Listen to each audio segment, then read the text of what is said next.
지난 4월 23일 카이 즉 한국항공우주산업이 위치한 경상남도 사천에서는 특별한 이벤트가 열렸다. KF-X 즉 한국형 전투기 사업본부장과 운영본부장 그리고 체계 개발에 참여한 관계자들이 참석한 가운데 조립 생산실 주관으로 KF-X 전방, 중앙, 후방동체 구조 대조립 착수 기념행사가 열린 것. 카이가 발행하는 플라이 투게더 6월호에 공개된 당시 사진에는 KF-X의 전방 및 중앙 동체 일부가 조립된 모습이 최초 공개됐다. 지난해 2월 14일 KF-X의 뼈대라고 할 수 있는 벌크헤드 가공 착수 행사 이후 434일 만에 드디어 몸통이 모습을 드러냈다. 지금까지 KF-X는 컴퓨터 그래픽으로만 볼 수 있는 전투기였다. 비록 지난해 10월 개최된 서울항공우주 및 방위산업 전시회에 처음으로 실물 크기의 KF-X 모형이 공개되었지만 KF-X의 시작에는 카티아 즉 설계 프로그램 화면 속에서만 확인할 수 있었다. 하지만 동체 구성품이 하나둘씩 완성되면서 이제는 실제 존재하는 전투기로 발전했다. 이와 함께 KF-X의 눈이라고 할 수 있는 다기능 이상 배열 레이더 즉 에이사 레이더도 개발에 속도를 내고 있다. 최근 방사청 관계자는 국방과학연구소와 한화시스템이 개발 중인 에이사 레이더 시제품이 다음 달쯤 완성될 예정이라고 전했다. 이와 관련해 한화시스템 관계자도 현재 에이사 레이더 개발이 성공적으로 진행 중이라고 얘기하고 있다. 2021년 4월 KF-X 첫 시제기 출고되면 에이사 레이더 시제품이 장착된다. KF-X 시제기는 블록 0로 분류되며 본격적인 양산은 2026년부터 시작된다. 블록 1호로 구분되는 초도, 양산형은 공대공 임무와 제한적인 공대지 임무를 수행한다. 2029년 본격 양산에 들어가는 블록 2부터는 공대공 및 공대지 그리고 공대함 임무까지 수행이 가능한 완전한 다목적 전투기가 완성된다. 전투기 개발에만 8조 6천여억 원이 투입되는 KF-X는 계획된 120대의 양산까지 포함될 경우 10조 원이 추가되는 총 18조 6천억 규모의 단군 이래 최대의 국산 무기 획득 사업이다. 초대형 사업인 만큼 KF-X는 시작부터 셀 수 없는 고비를 넘어야 했다. 김대중 전 대통령이 지난 2001년 3월 공사 졸업식에서 최신의 국산 전투기 개발을 언급한 이후 경제성 문제로 무려 10여 년 이상을 허송세월했다. 그동안 진행된 타당성 검토만 5차례에 달한다.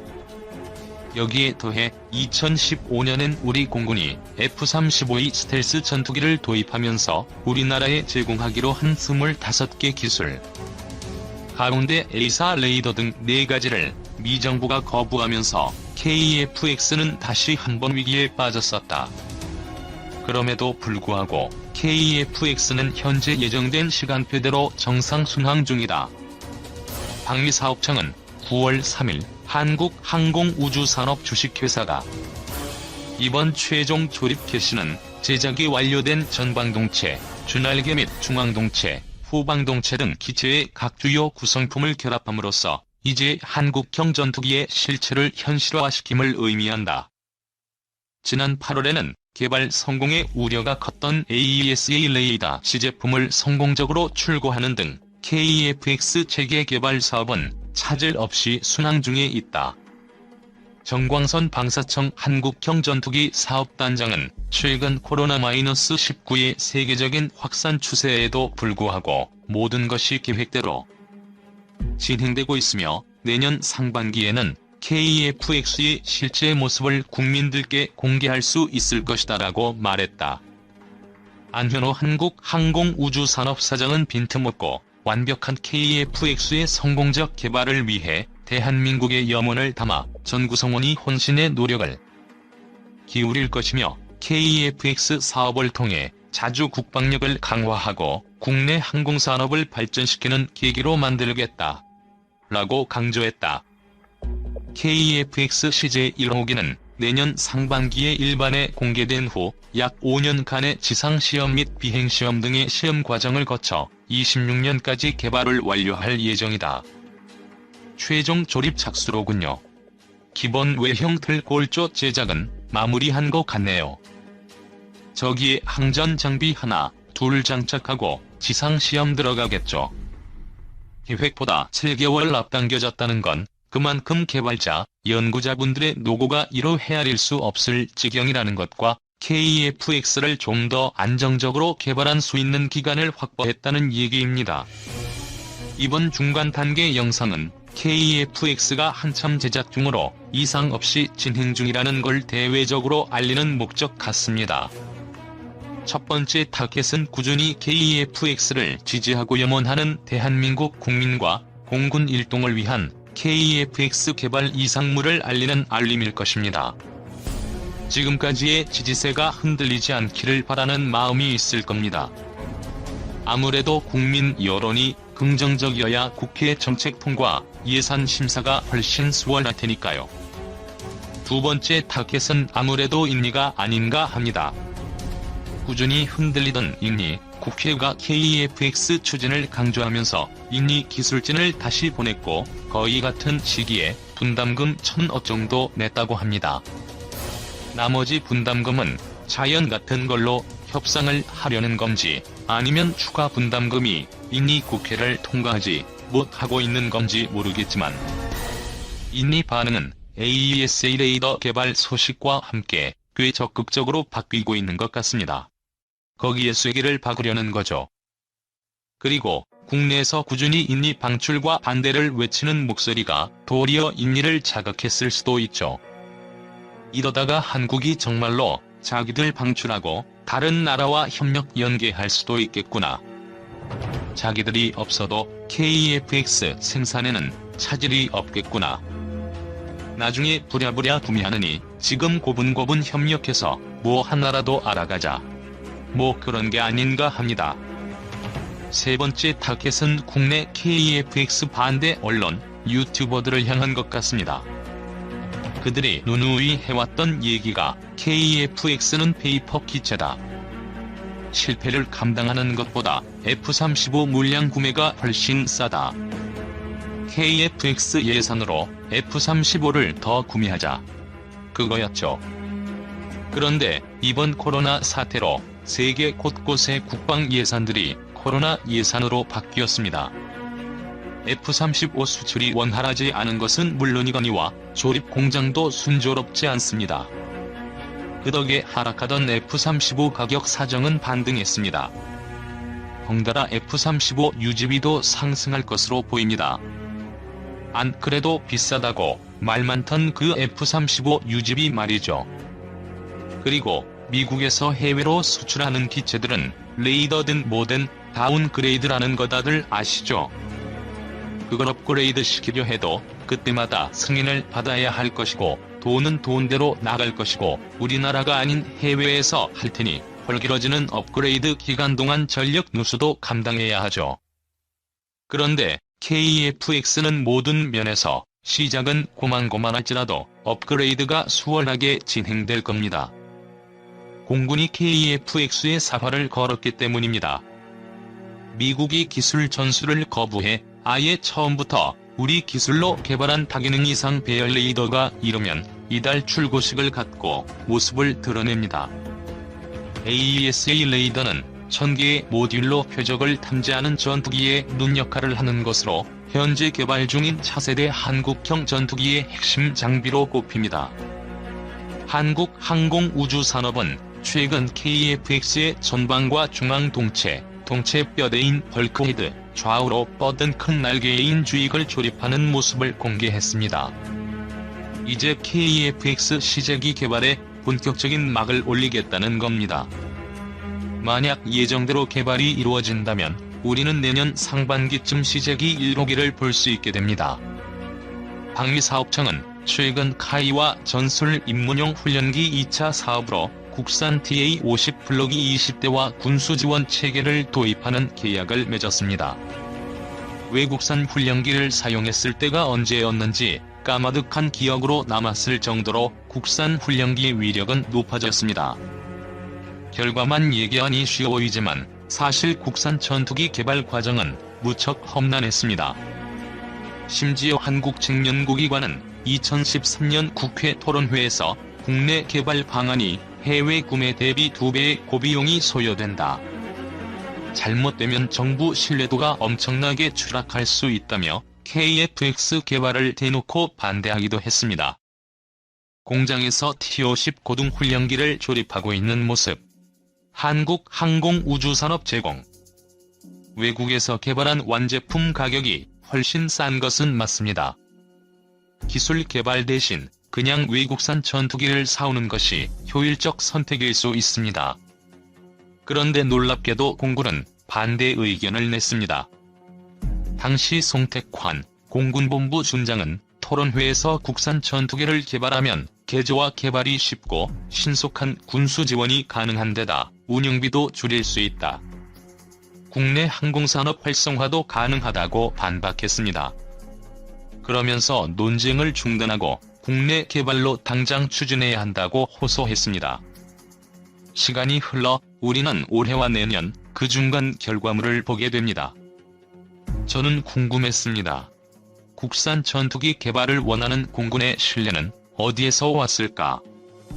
그래서 최초의 국산 초음속기 T-50 개발 단계로 거슬러 올라가 봤습니다. 골든 이글이라는 별명을 얻은 고등훈련기 T-50 개발 사업은 카이의 전신인 삼성항공이 1992년부터 탐색 개발을 시작하는 것으로 발걸음을 뗐습니다. 국산 초음속 전투기 개발을 위한 첫 단계였습니다. TA-50 블록이 훈련기와 블랙이글스로 유명한 T-50B가 모두 2기체에서 파생된 것입니다. FA-50 경공격기도 이 기술을 기반으로 탄생했습니다. 개발사는 1997년부터 공군과 정식으로 계약을 맺고 본격적으로 T-50 개발에 나섰습니다. 당시 기술 지원을 위해 한국에 파견된 미국의 로키드 마틴 기술진은 채 10년도 되지 않는 개발 일정에 대해 손에 장을 쥐주겠다는 한국식 농담까지 던지며 고개를 저었습니다.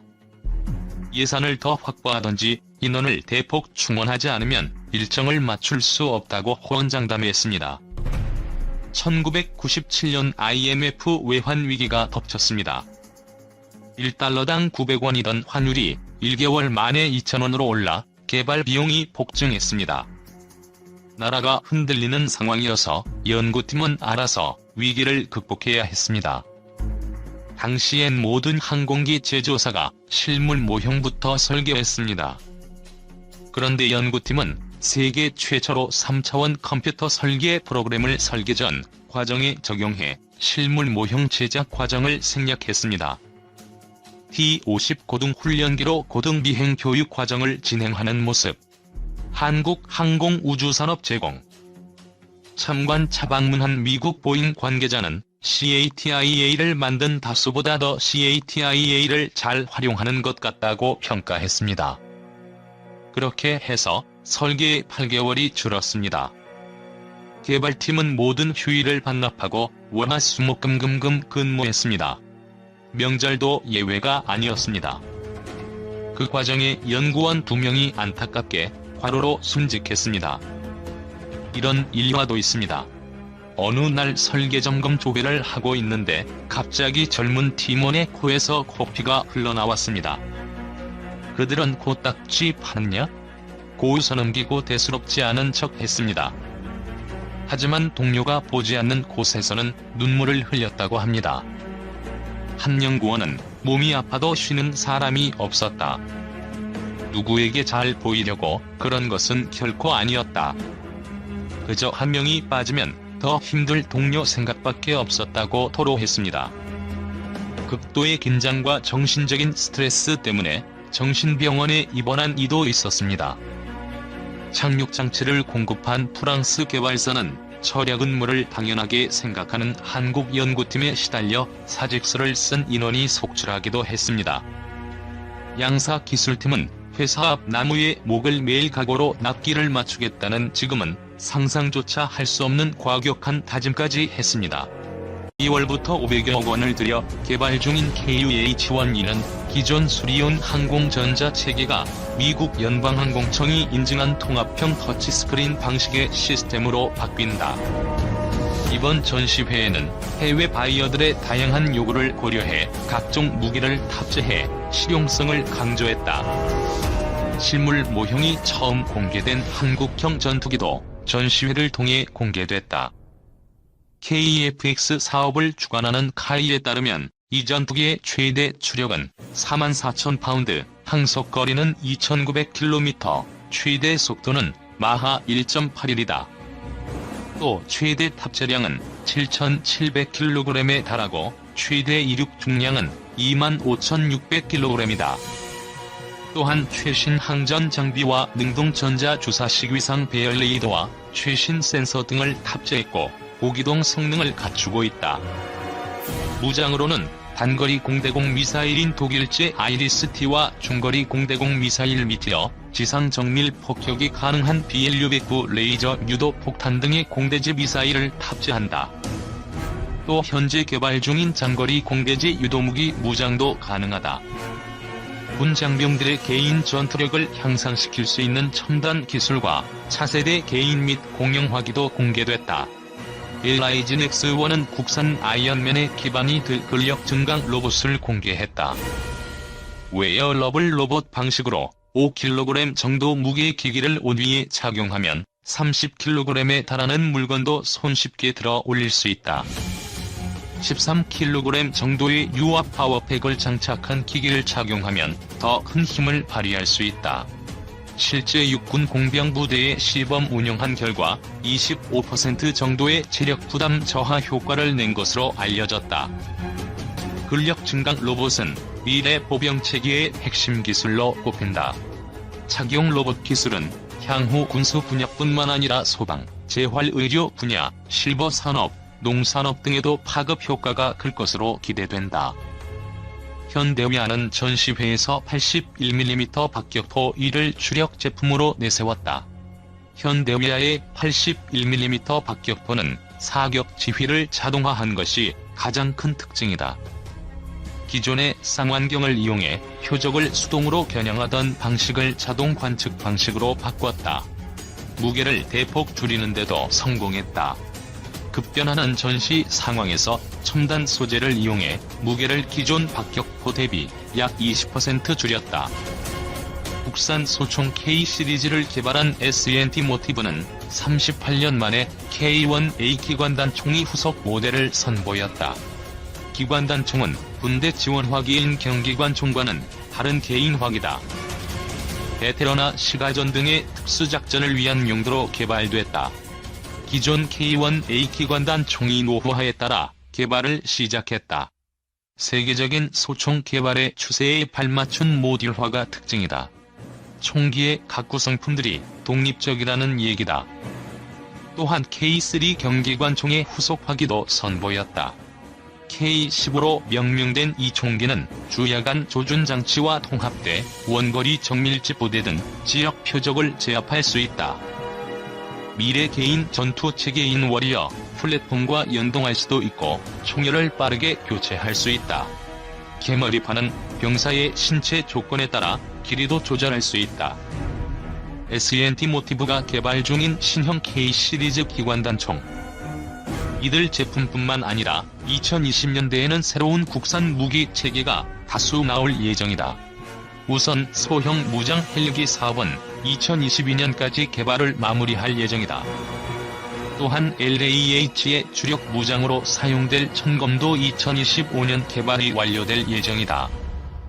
KF-X 개발 사업은 2026년까지 진행될 예정이다. 총 개발비는 8조 원에 달한다. 한국형 사들을 목표로 하는 L-3 개발도 약 1조 원에 달하는 대규모 투자를 통해 진행되고 있다. 2020년 다량의 무기 체계가 새롭게 등장하는 만큼 국방부도 개발비를 확보하는 중이다. 국방부에 따르면 국방 예산은 앞으로 4년간 꾸준히 늘어난다. 먼저 2020년도 국방 예산은 2019년에 비해 7.4% 증가한 50조 1527억 원으로 편성됐다. 국방 예산이 2017년 40조 3,347억 원에서 2년 반 만에 약 10조 원 증가한 것이다. 50조 원이 넘는 국방 예산이 잡힌 것은 처음이다. 이번 국방 예산 중에선 방위력 개선비가 대폭 증액됐다. 방위력 개선비는 2019년에 비해 8.6% 증가한 16조 6,915억 원으로 편성됐다. 방위력 개선비 비율은 33.3%로 2006년 이후 가장 높은 수준이다. 문재인 정부 출범 후 이번 국방 예산을 포함한 방위력 개선비 평균 증가율은 11.0%다. 전문가들은 향후 방위산업의 경쟁력을 키우기 위해서는 4차 산업혁명 핵심 기술을 적극 활용할 필요가 있다고 조언했다. 장원준 부장은 인공지능, 드론, 로봇 등 신기술을 국방 분야에 적용하기 위해 민군기술협력사업 내 4차 산업혁명 기술 시범 운용 사업을 적극 확대해야 한다고 주장했다. 현재 방위사업청을 중심으로 민군 적용 기술 사업인 로봇 분야 시범 운용 사업을 진행 중이고 무인 수상정 등의 운용 개념과 실용화를 준비 중이다. 장 부장은 또 핵심 부품 기술을 중심으로 국산화를 위한 R&D 투자를 집중해야 한다고 말했다. 그는 일본은 꾸준한 국산화 전략을 펼쳐 F-35와 이지스 방어 체계 등 최첨단 분야를 제외하고 90% 이상 국산화했다며 지금이라도 항법 장비, 피아 식별 장비 등의 핵심 구성품과 부품에 대한 정부 주도의 집중 투자와 중장기적 개발 노력을 강화해야 한다고 강조했다.